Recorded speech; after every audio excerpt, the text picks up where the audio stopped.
Hey guys, and welcome back to the channel. So today I thought I would start with the first of probably 2 or 3 videos showing how I designed the Snowmelt system. I get asked a lot in the comments if I can share how I came up with the loop design, the loop layout, the lengths, the boiler design, all of that. So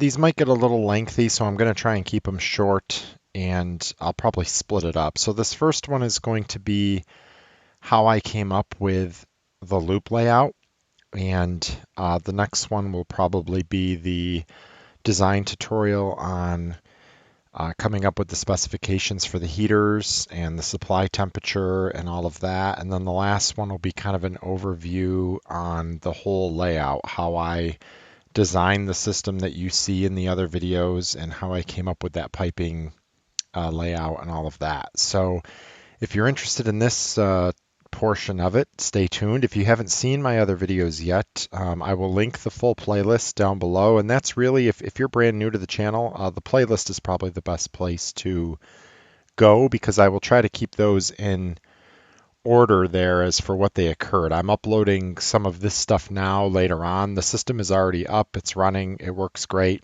And I'm going back and adding older videos and some of this design stuff. So anyway, let's get right into it here. So luckily I have experience with AutoCAD and I have access to the software. So I was able to do a lot of my layout using a CAD program. However, I will say that you don't necessarily have to have a CAD program to be able to do this. If you have access to graph paper, which you pick up graph paper pretty much anywhere, you can do the same thing. It might take you a little bit longer. You might need to, erase and redraw, but as long as you keep things to scale, then there's no reason why you shouldn't be able to come up with a fairly accurate loop layout just using a pencil, colored pencils, and graph paper. It can very easily be done. I'm going to show you how I did it here in AutoCAD because that's how I did it, but the same principles will apply. So I would say the first step, number one, is you have to decide the area that you want to heat. Okay, and for me, I went out and I measured the driveway and I knew exactly what I was looking to heat here. I knew the space and I knew what I wanted to do, and I wanted to heat the whole driveway. So this would be the garage over here. This is in front of the garage, and then this is the house down here where this little hand guy is here. This is my side entryway. There's a little part of the slab there next to the side door. You'll see that if you go back to my installation videos, you'll see when I do the walk through that. This is the front walkway up to the front steps, and I wanted that to be melted, so I had a couple of loops that went down there, and then the rest just goes pretty much up to the sidewalk. I explained this in other videos, but my right of way for my property ends pretty much where these loops end. A lot of people have asked, why didn't you just go all the way down to the street? And, I debated on that, but in hindsight, I probably could have, because the problem I'm having now is if you get a really good melt, all the water runs, because the driveway's pitched towards the road, it runs down here and ends up refreezing over the sidewalk and the apron. So I have to go out there and clean it off. But I don't own any of this. The natural gas line runs through right about here. There's streetlight wiring out here. So if any of these companies come through during the day when I'm not here and they cut through my apron or dig up something to work on any of the lines and they were to cut through all these tubes, I really would have no recourse against them. It's not my property. Whereas if anything is done from this point back without my knowledge or permission, now I've got a recourse of action against them because this is my property. So I stopped it there. We can talk about some options for this, after I show you kind of the layout here. But as far as what I can do moving forward to fix the issues, I've only had the system up and running for, a couple of months now at the end of last winter. So, we'll see how big of a problem it is this year, and then we'll go from there. But So anyway, you want to pull your measurements and lay out your space. So use graph paper, use whatever means you want, but you want to get a good overview and a square footage of what you're trying to heat. So now for me in AutoCAD, it's very easy. I can go in here and, I can select the edges of the driveway and, I can have AutoCAD basically give me a square footage of the space that I want to work with, and it will do it. So to demonstrate that for you here, I will click the area tool, and in AutoCAD at least, I just go around the perimeter here of the driveway, or the portions of the driveway that I want heated, which is pretty much the whole thing. And there is a little section over here in the corner where the garbage and recycle totes sit. I did not heat that, number one, because it would have had to go over or under the channel drain that you see in the other videos, and because I don't really need my garbage baking.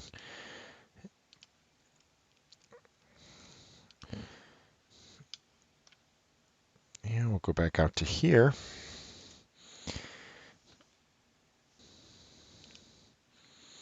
And as you can see, this is telling me this is 1604 square feet.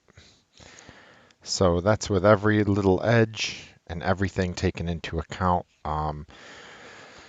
Again, you don't need AutoCAD to do this. You can just multiply, measure your length and your width, and measure all these rectangles separately in squares and multiply them out, and you've got your square footage. So for me, it's when I do it by hand, I come up with like 1591, 1604. We're right in that 1600 square foot range. So remember that number. You'll need that later on when you go to determine the load for the boiler and how much heat and all of that you're going to need for the slab. So you've got the size of your driveway marked out or drawn out.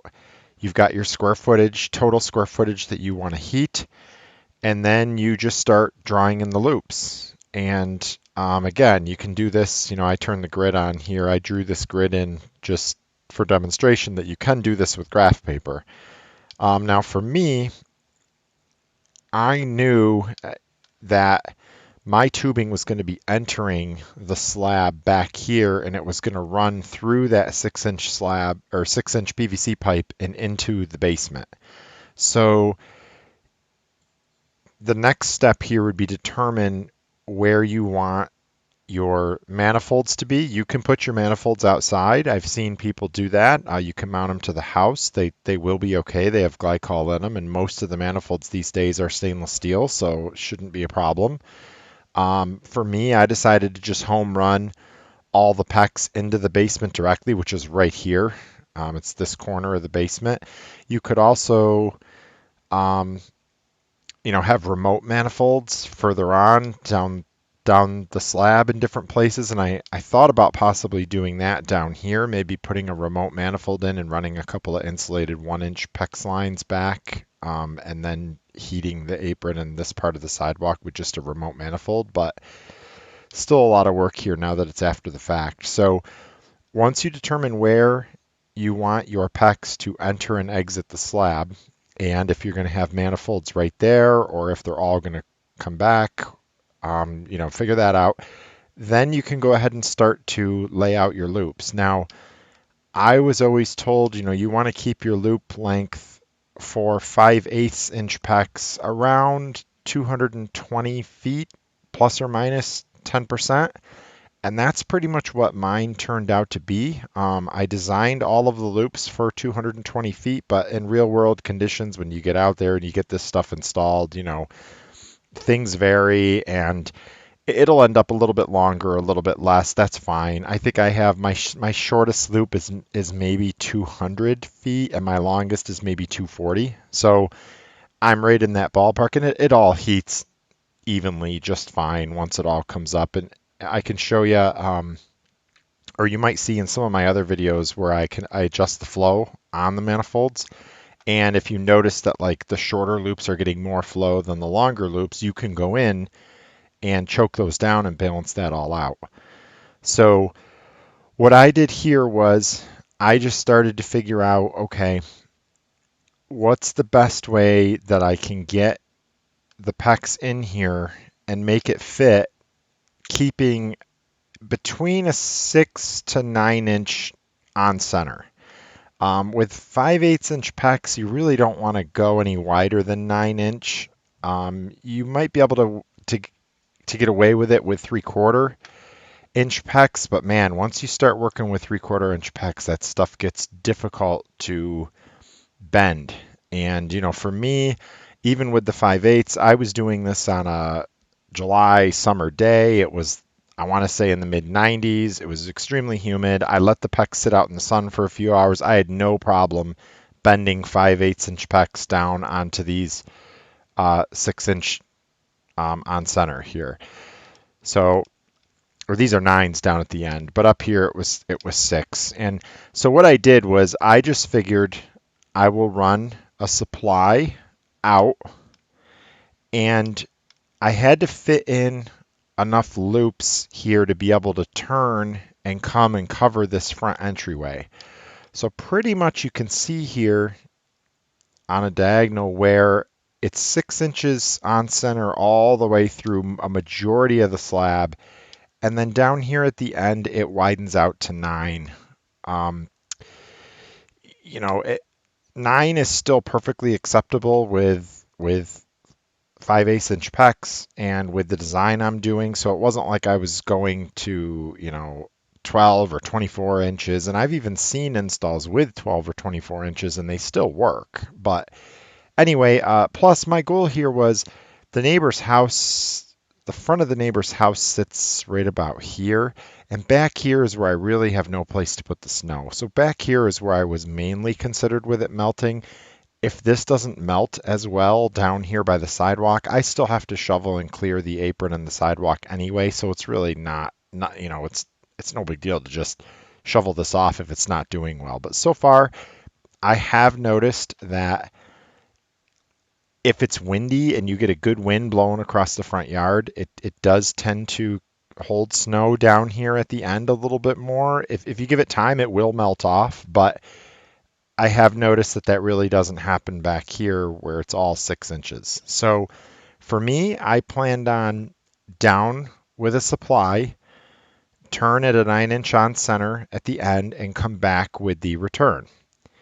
And what you're doing here is every supply will then have a return, and then another supply, and then another return. So even though this is a long distance to get down to the end of the driveway and the glycol is getting cooler and cooling off by the time it gets down here, as you make the turn and start to come back, it's going to be not cold but cooler. You've got a hot supply again right next to it that's on its way down, and that just alternates all the way across the driveway. Hot, I'll call it cold. It's not really cold, but hot, cold, hot, cold, hot, cold. You guys, does that make sense? So I just kept everything here 6 inches on center, 9 inches down at the end. Everything in the front here ended up being, I want to say this was, I might have drawn it at 9. I think it ended up being 6. Yeah, this is all drawn in at 9, but as you can also see too, here we're a little off the edge. So this ended up being tighter in real life once we got it installed. But everything else we pretty much did exactly to the plan. Now for me in AutoCAD, I can click on any one of these polylines here, like for example, loop 1, and AutoCAD will tell me that this length of this loop is 221 feet and 3 7/16 inches from here out, down, back, and down. It's 220 feet. So I can go down through all of these loops as I draw them and get roughly what distance I'm at. That one's 218. This one's 216. These are getting a little shorter because we're getting further we're getting closer. They don't have to go out as much, but still the length down and back is the same. This one's 213. So again, as long as you're within 10% of that 220, it'll be fine. Then these ones are the ones that start to turn and go to the front porch. So you're back up to 215. This one's 207. 213. I believe this counterflow loop right here was my shortest. Yeah, and that one was 199, and I think that's pretty close. That's within a few feet of what it actually ended up being. This was my shortest loop. Now, if you look at this design, this is what's called a counterflow. So if you follow one of these purple lines or pink lines, whatever you want to call it, out, figure the first one going out is your supply. Okay, so this is your hot 100-degree glycol coming from the heaters. And what you do is as you're going, you come in and you skip 12 inches from the line next to it.